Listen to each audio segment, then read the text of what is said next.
మనం అప్పు చేసి ఒక ల్యాండ్ ఏదైనా కొనొచ్చా? కొనొచ్చండి, కొనాలి కూడా. ఎప్పుడు నా చేతిలో ఫుల్ అమౌంట్ ఉన్నప్పుడే కొందామంటే మనం కొనలేము. ఎప్పుడు ఎంతో కొంత, ఎందుకంటే మార్కెట్ ఎప్పుడు పెరుగుతూ ఉంటుంది కాబట్టి ఎప్పుడు తక్కువ పడుతూనే ఉంటుంది. ధైర్యం చేసి కొంటే దాన్ని అడ్జస్ట్ చేయగలుగుతాం. ఒక పర్సన్ ఆలోచన, మేమున్న దగ్గర ఒక బజార్ ఉంది, ఒక్కరు కట్టారు ఇల్లు. సంవత్సరం తిరిగి వచ్చేసరికి మనం అప్పు చేసి ఒక ల్యాండ్ ఏదైనా కొనొచ్చా? కొనొచ్చండి, కొనాలి కూడా. ఎప్పుడు నా చేతిలో ఫుల్ అమౌంట్ ఉన్నప్పుడే కొందామంటే మనం కొనలేము.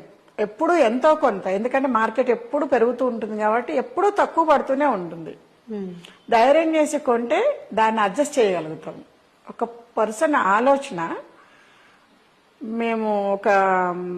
మేమున్న దగ్గర ఒక బజార్ ఉంది, ఒక్కరు కట్టారు ఇల్లు. సంవత్సరం తిరిగి వచ్చేసరికి